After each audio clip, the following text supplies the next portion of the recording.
আমরা দেখছি যে বিগত বেশ কয়েকদিন ধরে আনসার বাহিনীর যারা সদস্য আছে তারা বিভিন্ন জায়গায় অবরোধ করছে, চারদিক দিয়ে ঘেরাও করে রাখছে।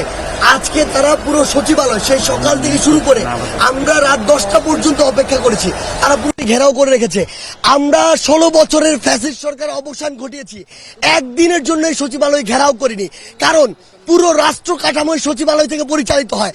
আমি যদি এই রাষ্ট্র কাঠামোর গলা চেপে ধরি তাহলে রাষ্ট্র চলবে কিভাবে, আমার ডিসিশনগুলো মেক হবে কিভাবে, আমার পলিসিগুলো বাস্তবায়ন হবে কিভাবে, এগুলো চিন্তা না করে তারা সেই সকাল থেকে শুরু করে রাত 10টা পর্যন্ত চারপাশে এটি অবরোধ করে রেখেছি।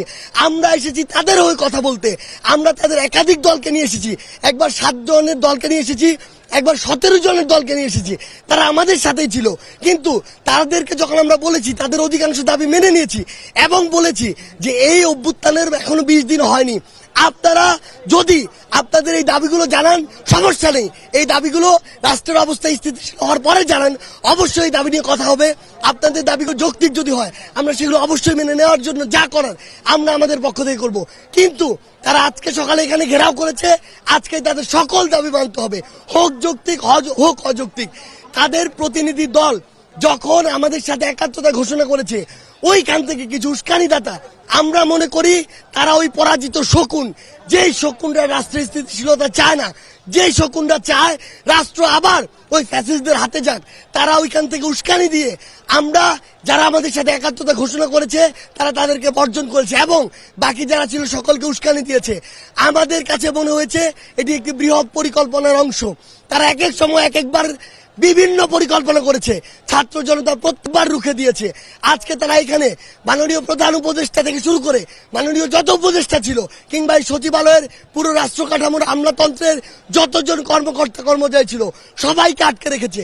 যদি আটকে রাখা হয় তাহলে এই রাষ্ট্র কাঠামো ফাংশন করবে কিভাবে? আলটিমেটলি তাদের উদ্দেশ্য ছিল এই রাষ্ট্র কাঠামোর ফাংশনটিকে বন্ধ করা। কিন্তু তারা ভুলে গিয়েছে যে এই ছাত্র জনতা আজকে থেকে কয়েকদিন আগে 16 বছরের ফ্যাসিস্টকে গলা ধরে নামিয়েছে, পতন করিয়েছে, দেশ থেকে বিতাড়িত করেছে। তারা কয়েকশো আর কয়েক হাজার এসে মনে করছে ছাত্র জনতা মনে ঘুমিয়ে পড়েছে।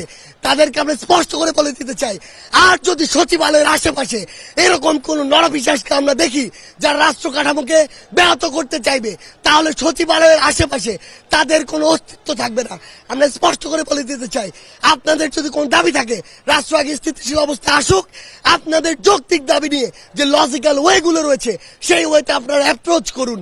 তারপরে যদি আপনাদের যৌক্তিক দাবি না মানে হয় তাহলে আমরা যারা আছে আমরা আপনাদের সাথে দাঁড়াবো। কিন্তু আজকে যারা এই চক্রান্ত করেছে আমরা স্পষ্ট করে বলি তারা আনসার বাহিনীর সদস্য নয়, তারা চক্রান্তকারী। তাদের বিচারের জন্য যা করা দরকার আমরা তাই করব। তারা যদি সৎ পথে আমাদের সাথে আলোচনার টেবিলে বসে একটি ফলাফল প্রত্যাশা করত আমরা সহযোগিতা করতাম। কিন্তু তারা যখন আমাদের ভাইদের গায়ে হাত তুলেছে ওদেরকে যেখান থেকে হোক খুঁজে বের করে ওই কালো হাতগুলো ভেঙে দেওয়া সরকারের দায়িত্ব, সকলের দায়িত্ব।